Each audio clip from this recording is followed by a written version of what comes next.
कक्षा 12वीं, विषय भौतिक शास्त्र, अध्याय 2, विद्युत विभव एवं धारिता।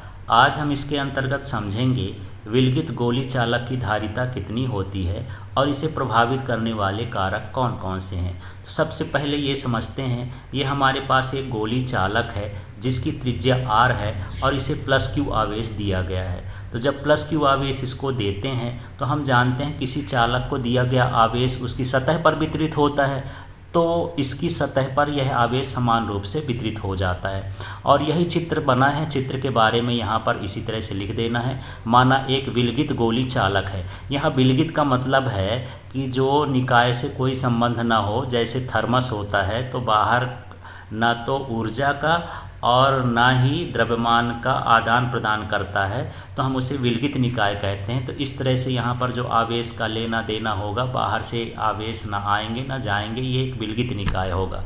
तो मान लेते हैं कि माना एक ये विलगित गोली चालक है जिसकी त्रिज्या कितनी है, r है, जिसे कौन सा आवेश दिया गया है, +q आवेश दिया गया है। आवेश को स्मॉल और कैपिटल दोनों में से लिख सकते हैं। यहाँ वर्डिंग में +q है तो यहाँ पर +q लिख देंगे, जो उसकी सतह पर समान रूप से वितरित हो जाता है। तो जितना भी आवेश इसको देते हैं इसकी सतह पर यह कैसा हो जाता है, समान रूप से बराबर यहाँ क्या हो जाता है, वितरित हो जाता है। तो इसकी सतह के किसी बिंदु पर विद्युत विभव, तो इसके सतह पर जो विद्युत विभव का सूत्र होगा ये हो जाएगा V = 1/4πε0Q/r। ये अभी जब हम विभव वाला पढ़ रहे थे तो बिंदु आवेश के कारण विभव का सूत्र निकाले थे, यही सूत्र V = 1/4πε0Q/r था। यहाँ पर ये कैपिटल R है क्योंकि यहाँ त्रिज्या कैपिटल R मान लिए हैं। अब हम बात करते हैं विलगित गोली चालक की धारिता का।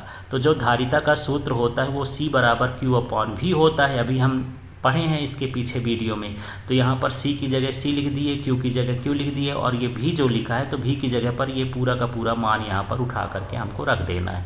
जब हम ये मान रख देंगे तो आप देख रहे होंगे कि यहाँ पर जो है ये Q और Q कैंसिल हो जाएगा और ये जो है ऊपर चला जाएगा, तो ये हो जाएगा 4πε0r। इस तरह से C की वैल्यू हो जाएगी C = 4πε0r। ये गोली चालक की धारिता होगी। तो एक बार आपको केवल विभव निकालना है, फिर दूसरी बार आपको क्या निकालना है, धारिता। बस 2 स्टेप याद रखना है कि गोली चालक की धारिता निकालने के लिए पहले हम सतह पर विभव निकालते हैं, फिर धारिता निकालते हैं और फिर उसमें मान रख देते हैं V का। बस ये 2 स्टेप में ही आपको ये पूरा तैयार हो जाएगा। अब समझते हैं कि इसके चालक की धारिता को प्रभावित करने वाले कारक क्या हैं। तो यहाँ पर ये सूत्र आया है, सूत्र से ही कारक मिल जाएंगे। सबसे पहले R की बात करते हैं। तो यहाँ पर देखिए C का और R का सीधा संबंध है, अर्थात आकार है या क्षेत्रफल है। तो जितनी त्रिज्या अधिक होगी चालक का क्षेत्रफल उतना अधिक होगा, तो धारिता भी अधिक होगी क्योंकि ये तो समानुपाती हो गया। तो यहाँ पर चालक का क्षेत्रफल, उसी को कह सकते हो आकृति व आकार पर ये निर्भर करता है। यदि हम चालक का क्षेत्रफल बढ़ाएंगे तो विद्युत धारिता बढ़ेगी और घटाएंगे तो घटेगी। इसी तरह से हम बात करते हैं अनावेशित चालक की उपस्थिति। यदि कोई यहाँ पर ये गोली चालक है और इसके पास हम दूसरा अनावेशित चालक लाते हैं तो इसकी धारिता क्या हो जाती है, बढ़ जाती है। और यही इसका सिद्धांत भी है, जब हम संधारित्र पढ़ेंगे तो वहाँ पर समझेंगे। तो आपको समझना है कि यदि हम अनावेशित चालक को लाते हैं आवेशित चालक के पास तो उसकी धारिता क्या हो जाती है, बढ़ जाती है। फिर बात करते हैं परावैद्युत पदार्थ की। जैसे यहाँ ε0 है तो ये जो है परावैद्युत पदार्थ को बता रहा है। यदि परावैद्युत पदार्थ की उपस्थिति होगी तो विद्युत धारिता का मान क्या हो जाएगा, बढ़ जाएगा। Thank you.